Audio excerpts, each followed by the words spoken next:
Ambalma wani yangma bi kibara mambulo kala sama ode ko jamana nyama Ibrahim Boubacar Keita ale koni segna ko sharia sumba fanini ko la mi ye juma do ye anga jabarani ba kan mi ye ortem ye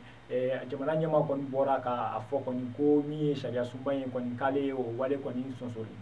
ko ka daka mi ye anga jamana dine nyama ye ale ni ladana nyama baw ulu koni ka chesiri de koni ato jamana nyama koni ale segna koni ko ina o koni kelen ko fe jekulu mun tum fara nyonga ni ulu tum to ko plateforme ante a bana touche pas à ma constitution ulu koni wa dison dia ira ni ko ina a rencontre ba do la ni o nyoy ba do min kera bourse de travail la et sibri temene ulu ya ira ka fo koni ko ulu le jamana nyama fu akani waleina ka da kan ko ni koni be beni kenya sabati jamana kono wanga ko ni bonte kele bane ko ka da kan ko ulu koni galla ni kuye sharia sumba ko kana fale ga jamana koni ko mi e koron fela ko kele chaman be ani fen woro ko ulu we cla ku chesiri ni ko ulu bela wala sanya ka sika soro na o temena mo boye amba yo la fena ka fo koni ko commune de wankoro ni alebe bankas fe mopti manala yen koni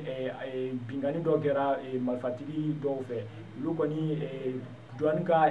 dagaso mi wi yoro la ko tara bi yene ga ni ga yi tasma do ena ani ga moto fla fene jeni o ko fe ni moto kelen fene tara ni wale ko ni ko fe ye mer ko ya ira ka fo ko ni ko ni wale juguye ni ko ni kanga ko wa kale ba ni jamana nyama fe ku ka finitiku ko ni bla katani yoro ko folo nuna ka da ka nun ko ni shi la kana nente oni kuna funno ma bulo kala sama bi ani chako kuma jola